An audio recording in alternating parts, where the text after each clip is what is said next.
Um estresse chamado obra. O fato é que todo mundo quer a casa pronta para o Natal, para receber a família, mas ninguém pensa isso em janeiro, ou, dependendo do porte da obra, até mesmo antes.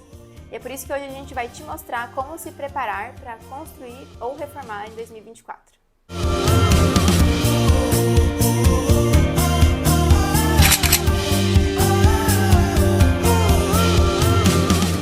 Acho que o passo fundamental, o passo 1, vamos considerar passos aqui, tá? Passo a passo, então, para construir ou reformar. O passo 1 é alinhar as expectativas. Isso é uma verdade irrefutável, né? Eu acho que a gente se estressa quando a gente não tem as expectativas atendidas, e isso na obra é uma realidade sempre.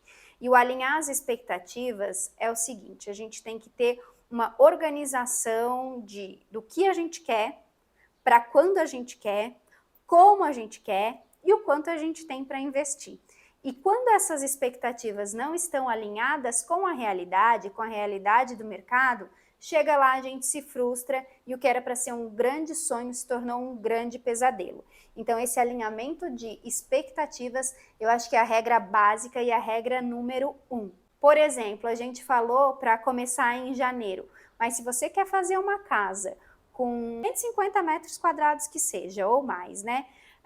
Numa arquitetura convencional, que é aquela com estrutura de concreto, fechamento de tijolos, parari parará, e você quer que essa casa fique pronta em 1 ano, considerando o prazo de projeto, eu acho que melou, né? Já acabou, já furou a sua expectativa. Então, é conhecer também o mercado. Onde que você vai entrar? Como é que é esse serviço? É muito complexo o serviço de arquitetura, não é só fazer o projeto, ter o desenho da casa, entregar na mão do construtor e acabou, né? Os meandros aí são muitos, então essa expectativa é onde a gente tem que trabalhar ela muito bem e entender bem o mercado, entender onde a gente está entrando. E o passo 2, então, é uma continuação do passo 1, da parte de alinhamento de expectativa, que é o projeto. E o projeto ele envolve muitas nuances. Uma delas também é o alinhamento de expectativas entre o cliente e o profissional responsável pelo projeto. Porque tudo isso também envolve prazos. Por exemplo, aqui no escritório, os nossos prazos são a partir de 3 meses de projeto completo. Claro que, dependendo da complexidade, vai daí para mais. Mas sempre parte disso. É difícil a gente conseguir trabalhar em um tempo hábil menor do que esse, né? Então, essa é uma expectativa que também precisa ser alinhada com o cliente. A parte de investimento do profissional também, porque no montante da obra acaba que o projeto é a coisa mais barata que vai acontecer ali.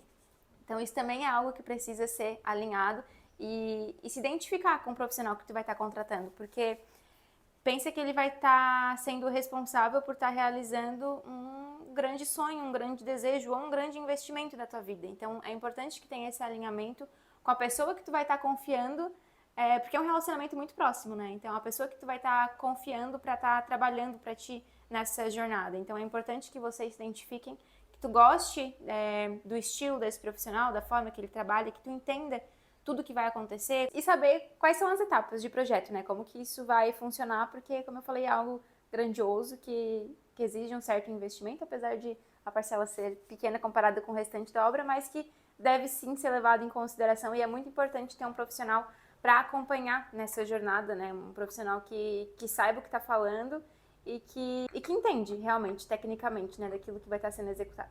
E o passo 3 é a organização financeira, que na verdade ele já poderia estar lá no passo 1, né, da expectativa.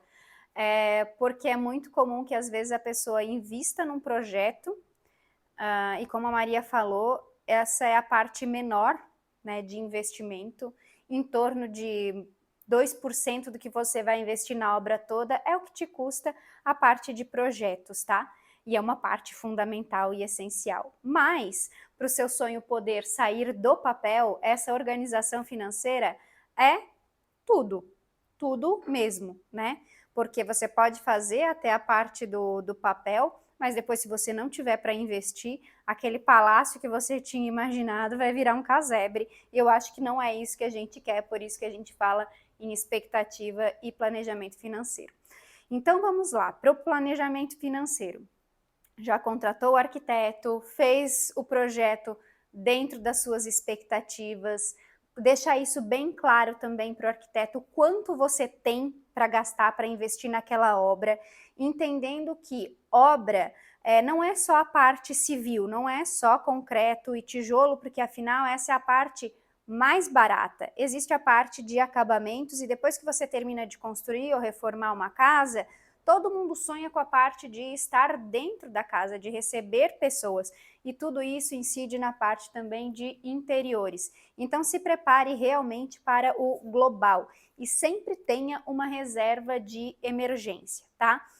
E dentro desse planejamento financeiro também, considere trabalhar com os melhores profissionais e com contrato, porque é um mercado muito caro, o investimento é alto. Claro, depois, para colher os frutos, para estar na sua casa, legal, vale a pena. Mas os profissionais que você vai colocar ali e que sejam atestados, né, por alguém que já trabalhou com eles, pelo contrato, isso certifique-se de quem você vai estar colocando ali, porque senão é um valor alto que você vai botar na mão de alguém que não vai atender às suas expectativas. Ou como a gente já viu casos, por exemplo, de ser investido em um material caro, mas quem implantou aquele... resolveu contratar um profissional barato para colocar aquele material, que no caso era um revestimento, e acabou com as duas coisas, com a expectativa de prazo do cliente e com o material que o cliente adquiriu. E aí então a gente já entra no nosso quarto passo, que é a contratação da equipe de obra. E isso é uma parte fundamental. E ela que já comentou aqui um pouquinho sobre isso, mas eu vou reforçar dessa importância de a gente ter uma equipe de obra em sintonia entre si, mas também com a equipe de projeto. E por isso a importância de sempre seguir referências, principalmente se essa referência já vem do profissional que está fazendo o projeto para você, do seu arquiteto. Porque muitas vezes o que a gente especifica em projeto é muito personalizado, é muito particular, é diferente do convencional. Então a gente precisa de uma equipe que esteja realmente disposta a fazer esse trabalho diferenciado, projetado pelo arquiteto. Então por isso que é importante trabalhar com uma equipe que esteja disposta a fazer um trabalho diferenciado e que tenha um entendimento de leitura de projeto e que a gente consiga ter uma comunicação clara para resolver os problemas e coisas que sempre aparecem na obra, não adianta, sempre vai ter alguma coisa para ser resolvido e essa integração entre as equipes é muito importante. Uma outra coisa também que a gente recomenda muito é ter a contratação de uma única equipe, que uma única empresa seja responsável por todos os profissionais que vão estar atuando ali dentro da obra. Existem construtoras que já, inclusive, incluem os acabamentos nesse processo. Isso é uma coisa que a gente não costuma indicar muito, porque acaba perdendo a liberdade de escolha, né, do cliente, porque tu vai ter que trabalhar com o que a construtora oferece. E às vezes o que a gente indicou em projeto não é o que a construtora vai te entregar.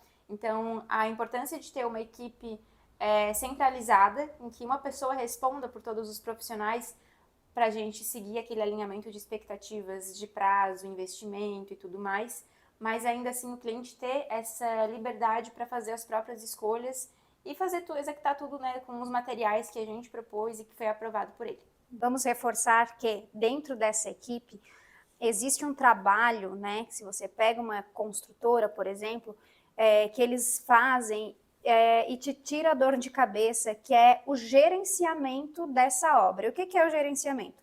É conferir o material, se o material chegou ou não, o prazo de chegada daquele material, se o cara que vai executar veio ou não, ele vai ligar, deu problema, é ele quem liga, porque a gente entende que a hora de trabalho do nosso cliente, ela é muito cara para ele estar se deslocando do trabalho dele, de um dia de trabalho, para ir lá resolver um probleminha de obra que às vezes, geralmente, a maioria das vezes ele não entende.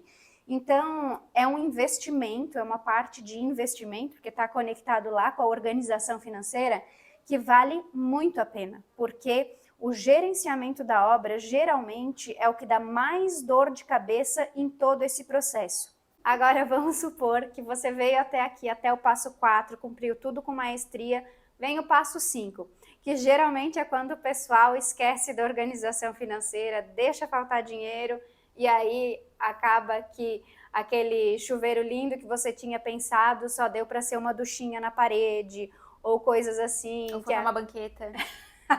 falta banqueta, falta dinheiro para isso, falta dinheiro para aquilo.